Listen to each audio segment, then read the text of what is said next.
My name is Ray Murphy. I'm from Brownswood in Enniscorthy. But I lived in Enniscorthy for years, and I used to love fly fishing.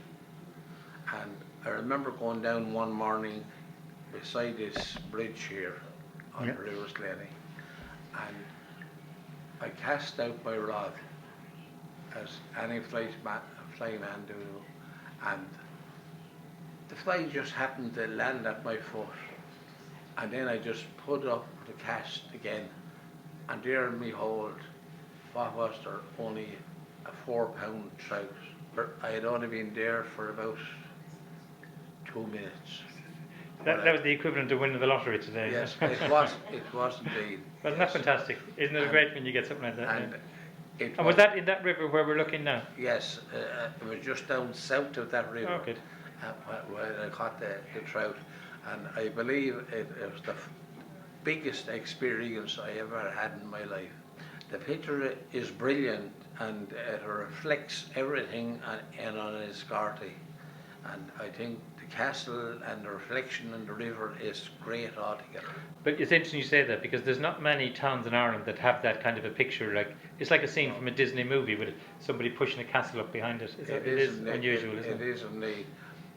The only thing is you've brought the umbrellas into it there. Yes. Which I say you brought into it, which is during the festival I was more here. modern thing. Yeah. And the castle is unique to Enniscorthy, and I think people should come to see the castle. Oh, I mean that's one of the most picturesque views I've seen in any town in Ireland. It is a lovely place altogether. It is really. Yes. And so, did you work locally then? I worked as a psychiatric nurse for 35 years in Enniscorthy. Right. Some say I should have ended up there anyway, regardless. And do any of these buildings have a connection with you? Most of them do, because I remember all the antique tavern, the old pub there where... Which pub? My name is John Wall. Great, John. Yeah. And you're in Enniscorthy, man? That's right, born and reared in Enniscorthy, yeah. Great. And what do you think of the picture? Oh, it's absolutely beautiful. Thank you. You know, I really like it now, you know. Everything, you know, about it, like, you know, it's absolutely fantastic. And even the river itself, like, yeah, you know, I have great memories of the river. Yeah. I used to do a lot of fishing there. Did you? Yeah. Yeah. What kind of fish would you catch there? Well, come up around the end of May, June, there's sea trout come up. Oh, right. There's some brown trout as well, and it's a great salmon river as well. Is it? Yeah. Still? Still, but it's kind of a lot of salmon now is not getting into the river because it's all these big nets down in the harbour and out for the sea is stopping a lot of that coming up. But still, a lot of sea trout, you know. Well, right. But now, at the moment, I just noticed, because I walk down there with my dog there every morning now, and I just noticed in the last couple of years that there's actually seals coming up to the river. Is there? Yeah. Yeah. Actually, this day, last on the fortnight ago today, I was down there. I'd be down there early, a little after 7 o'clock in the morning, and I actually counted 3 seals in the space of a quarter of a mile, you know, coming up. Yeah, I remember seeing in Carrigaholt in the north. I was walking along by the pier there. I saw a seal lying on his back. You can't really comprehend it at the moment. Right, yeah. Well, actually, a brother of mine, a younger brother of mine, there a couple of months ago, was walking his 2 dogs down along the river, and there was a seal with a salmon just in again the bank, and again he got his phone out to capture it. Yeah. Oh, he got it, did he? Yeah. Oh, fantastic. He got it. The seal, when he saw him coming, like, he frightened the seal with the salmon. He had him in again the bank, but he went out anyway, and the seal, and the brother had his phone on, and he managed to get him when he came up to the water with the seal in his mouth. Very good. Salmon, salmon, yeah. Fantastic. And so did you grow up in Enniscorthy then? Oh yeah.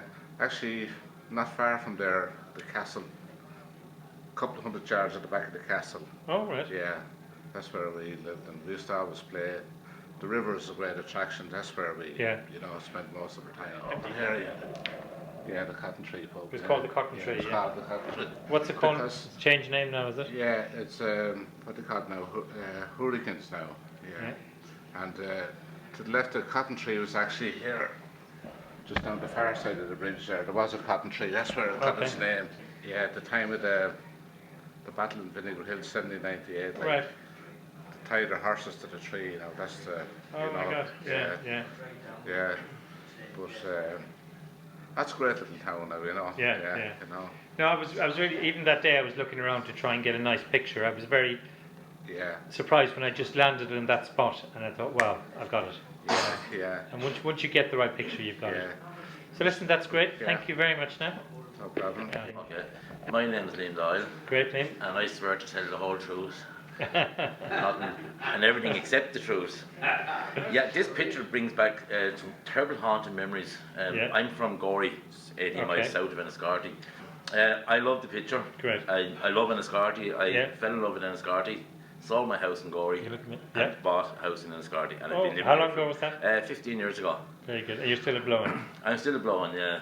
But as a chap, I used to. Anyone that know me would know that I used to like to keep Yeah. fit, get up early in the mornings and stuff like that. So I used to cycle to Enniscorthy, Yeah. and that exact scene there now brings back two very taunting memories because Right.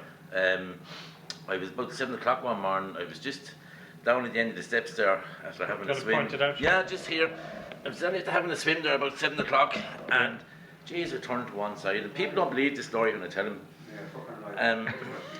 I heard this noise, and when I turned around, there was standing, about definitely 9 foot tall, a grizzly bear. He was definitely 9 foot tall. Jeez, I got an awful fright. And luckily enough, I looked further, and there was this little fella standing beside him with a lead. Jeez, I started putting on my shoes and socks, and I was walking up along the steps and said, "What the hell, a grizzly bear?" Yeah. So I shouted to the man, "What's the story with the bear?" He said, "I'm washing him." I said, "What?" He said, "I'm giving him a wash." He said, "I'm here with the circus." Oh, jeez, right. So I hadn't known that. I said, so it turned out anyway, the circus was visiting the town, and this little job was come down and watch the grizzly bear. But I did get a fright, but... How old were you then? Oh, jeez, sure, just only about... sure, I was only about 12 at the time. I was cycling from Gorey. Because if you'd been a bit older, you'd had a few pints the night before, you'd be wondering. Well, that's what people would have said that, yeah. But anyone that knows would know I wouldn't be capable of telling anything but the truth. Yeah. But there was another memory then that I was after cycling down one day. It was a Sunday morning, and we used to get up early and go for a good cycle. So Yeah. came down this morning anyway, and I was just on the bridge there, having an ice cream after cycling from Gorey, when a priest, and that time going back that time now, this was around 1978, and the priests were powerful people. You didn't, you didn't back chat to the priest or anything like that. You know, you were afraid of him. Yeah. But this priest came in anyway. He was riding a horse, and Jesse jumped off the horse and he says, "Here, young lad, hold that horse there. Yeah. I'll be back in a minute." I said, "Yes, Father, I want." I says, "I didn't cycle down from Gorey to hold your horse." I said, and Jesse turned anyway and he walked. Oh, big towering man looked in across me and said, held out the reins. He hold that horse. He says, "Or I'll put a curse on you and I'll stick your 2 feet to the ground." Jesse turned and held the reins. He was walking around and said, "Come back here now, Father. I'll tell you what you'll do. Save that curse. Put the curse on the horse there. She'll be here when you get back, so you won't need me." So that was my 2 memories of this painting. Very good, very good. So that was it. And like I said, the rest was history. So listen. Tommy. Tommy, nice to meet you. Carl is my name. So, Tommy, first of all, what do you think of the picture? Oh, it's very good, brilliant. Yeah, it's nice for the colour and all that. Very Yeah. good. Yeah. And now, you've been in Enniscorthy all your life, have you? Yeah. And so is there any parts of that picture then that bring back memories? Oh, there's a lot of it wood, all right. Yeah. Yeah. I remember that house there. It belonged to Hendricks.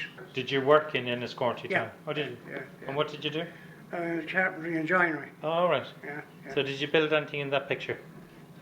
Oh yes, yeah. That house there of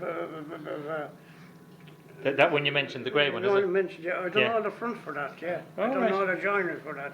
All Very the good. windows and all the doors. Specialty windows. Yeah. Yeah, I done all that for him, yeah. The next one, that one there. Yeah. Yeah. And what was it called? It is called, well, the Rathers had that at one Yeah. stage. So listen, that's fantastic, and thank you very much. Yeah.